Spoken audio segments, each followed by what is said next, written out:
Yo, what's up boys? My name is Rondon. Welcome to another Apex tutorial. In this video, super gliding is the topic. How to actually do it, what it is, how to have a good success rate, my own tips and tricks. So first of all, I'd like to say that I have 6,000 hours in the game. I'm a professional coach, I'm a professional player, and I cannot have 100% success rate on super glides. So actually, I just did like a lot of super glides here. This is really good. But honestly, you will not be as successful as me. Even I'm very surprised that I'm actually doing this many super glides. Finally I fucked up. So yeah, first thing you need to understand is that you will not be good at it in the first place, and when you know how to do it and you have the theory down, you will need a lot of practice. So first of all, let's begin with the myths and the facts, okay? So lowering your FPS does help with super gliding. If you lower your FPS, then technically the window to press the keys is bigger relative to the time, so it can be better. However, you honestly shouldn't. I learned it without lowering my FPS, so you'll be Gucci. So what is the super gliding, right? Super gliding is a movement technique where right after climbing on a surface, you press crouch and spacebar, or well, I mean crouch and jump at the same time, and this action launches you forward, as you saw just now. So long story short, what you'll be looking to do in your mouse and keyboard settings, you'll be looking for your jump bind and your crouch bind. Now, it doesn't matter if it's crouch toggle or crouch hold. Some people like one, some people like the other. It is literally whatever. What you need to do, right, is you need to crouch and jump at the same time, or press jump slightly before crouch. And when I say slightly, it's probably an over exaggeration. You need to jump like 20, maybe 30 milliseconds right before the crouch. It is such a close window you have to hit. So for this, what you should be doing is you should bind your crouch, whether that is hold or toggle, to a button that is very close to space, or to your jump button, right? So whether you're on a controller, whether you're on a mouse and keyboard, make sure that you're able to press these two buttons with one action. So for example, I put my thumb sideways on space and C, right? And that's how I do it. That is the most efficient way to do it. So some people, they jump strictly on their mouse, right? So when you'll be trying to do this, is you can actually do it with your, I'm actually trying to do it, but I mean, it's really hard actually. So you can actually do it. Yeah, I did it. Yeah. So you can do it with your mouse, and therefore like using your right hand to jump and your left hand to crouch. But it's just so much harder. Like honestly, you shouldn't. So it is 100% possible. But as I said, putting your thumb sideways on C and spacebar, mwah, so good. So next thing I really need you to understand is that it depends on the height of the ledge you're trying to climb, and the timing, obviously, right? So if I'm going to be climbing this, I'm going to need to do the super glide a bit later, right? The key factors you're going to be looking for when you're climbing is the timing, right? Like one very good way of knowing when you can actually do the super glide is your screen shakes when you climb. So if you look at my screen and I just climb, did you see the, like literally the last segment of when I climb and like bounce back? Or if you look at my kunai, right? Look at my kunai, and when the kunai starts to spin, oops, when the kunai goes to the left and down, you see? Yep, that. So that is the timing when you can super glide. Also, how to check? You literally like climb and spam spacebar. Like while you're climbing, spam spacebar, and you see alongside of this will, what the fuck just happened? This will this will give you and like teach you the exact timing of the jump, because you know obviously while you're climbing you cannot jump, right? But the super glide, you need to do it right after you're able to jump. And so how to find the actual moment of when you need to do this is literally just keep climbing, jump, jump, jump, jump, jump, and when you're able to jump, that's when the timing happens, right? And then when you're like, okay, well, I think I know when my character jumped, so let me just try do crouch with the jump, and boom, yeah, I did that. It was a scuffed super glide, but you know, you get me. Now I can't do it. That's embarrassing. Yeah, there we go. So that's like a couple of ways you can find it. The other way is you can look at the edges of your screen, look for the screen shake. There's like a you know, like a thud.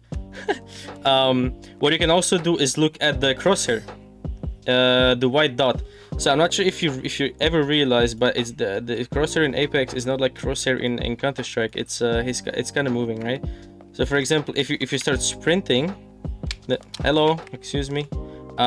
So when you start sprinting, the crosshair kind of moves. I'm not sure if you notice. It's, for example, for me, it bothers me so much. You can't even imagine, right? So one thing you can do is look for the crosshair again to do like a you know, like a up and down or down and up, right? There, and like once the crosshair stabilizes, yep, there we go. That's the timing, right? And then you want to do it like a bit before that, like obviously, like right when it is about to stabilize, like now. Yep, so that there's the timing. So first of all, you need to know when to do it. You need to know how to do it. Another very good tip on how to do it, you can actually, if you have a mechanical keyboard, for example, I have a ducky, and the duckies are made in a way where the bottom of the keycap is higher than the top of the keycap.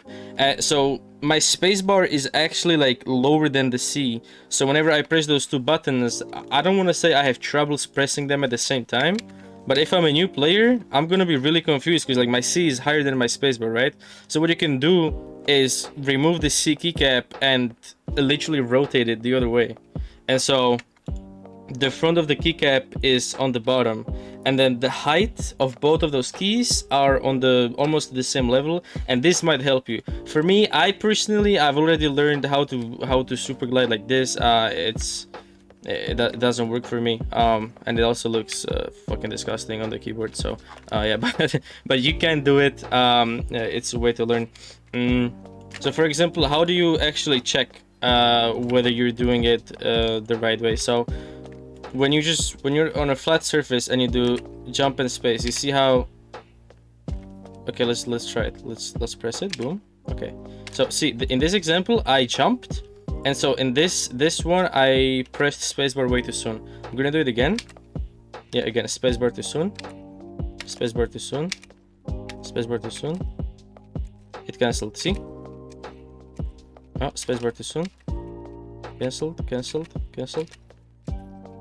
And that's good. When it cancels like that, when you hear the sand under you, and when you have this animation, that's good. And this was spacebar too soon, right? So that's one way you can check whether you're actually, like, you know, pressing it at the same time. Another way you can check is you can go into a Word document, or even go here and just keep doing it, bam, bam, bam, bam, bam, bam, bam, right? And so essentially, oh my god, it's a streak. Essentially, you know, so you see in the beginning, I don't have a cursor in here. I would like to show you, but yeah, in the beginning there is a lot of C's at the same time, and then the later I go, it's a space C, right? So that's what you actually want to do. You want to press it at the same time. Here you see that I fucked up twice there. I fucked up again, fucked up again, fucked up again. You know, like you see, I fucked up again. I pressed 2 spaces. So that's like one way that you can check your consistency when it comes to actually pressing you know, pressing it the right way. One more thing I need you to know, boys and girls, and that is the fact that you can tap strafe after a super glide. So if you don't know how to tap strafe, you know, watch my video. Fuck you. So you do super glide, bala bing, bala bang. I fucked up. Okay. You know what, guys? I'm actually gonna leave this. I'm not gonna cut this, okay? I'm gonna leave you the raw footage of me trying to super glide into a tap strafe, okay? Just so you guys know how actually hard it is, and just so you know that when you're really failing, you won't be actually disappointed in yourself, okay? Let's try. Yep, nice. Oh yeah, I fucked up. That was, I don't know what that was. Yep, nice. Oh, there we go. Yeah, so you can do super glide and then you can do tap shift. I think it took me like what, 5 tries. Let's try again. Hey, let's fucking go. Yeah, so what you can do is you can do super hard tap shift, so you can actually end up going backwards as well, like this, right? It's actually solid. Like it pretty much launched me like, what is this, 18, 17 meters? Like holy, with a tap shift, that's really huge. Okay, I can't do it again. Yep, I'm cursed now. I won't do it for like 1 year now. One last try. Hey, this was not so good though. So yeah, you can actually do tap shift right after super gliding. So the best way to train this is probably these little, you know, yep, right here. That's good in the firing range. One thing I need you to know that again, you are trying to learn the timing of when you do super glide, right? So doing it over and over again on a very small ledge like this will actually not lead to you learning the timing, but actually like learning your teaching your muscle memory when to press buttons, right? So that's good, because like you'll be able to do super glides in the ledge stall like this, but then when you move to a ledge stall like this, right, and this is way different because you climb for a way longer time. And so you need to actually understand the timing on when you do the super glide, not just like, okay, well I climb now, you know, like the muscle memory is nice, but it's not everything. So also this is very good to learn. Also like just do it on anything, like it surely doesn't matter. One thing you can do. Hello, Rampart? Oh, where is she? Okay, well never mind, I'm getting griefed. So one thing you can do is you can put 2 rampart walls in the firing range and just do it on them, right? So for some reason she's gray. I don't know, whatever. Thank you, Respawn. So yeah, you can put 2 rampart walls and just do it on them, but honestly like don't bother, just get a character and do it like a couple of times on this and you'll be Gucci. So yeah, I think that's gonna be it, boys. If you have any questions, you know, use the comment section like you like it. Make sure you like my videos and subscribe, that you know, that way I know whether I'm doing a good job, etc, etc, because I'm pretty new to this, if you didn't notice. So yep, if you guys have any questions, you already know I'm gonna be answering like every single comment in the comment section. That's what new YouTubers do apparently. Thank you for watching, and yep, I'll see you guys later. Bye bye.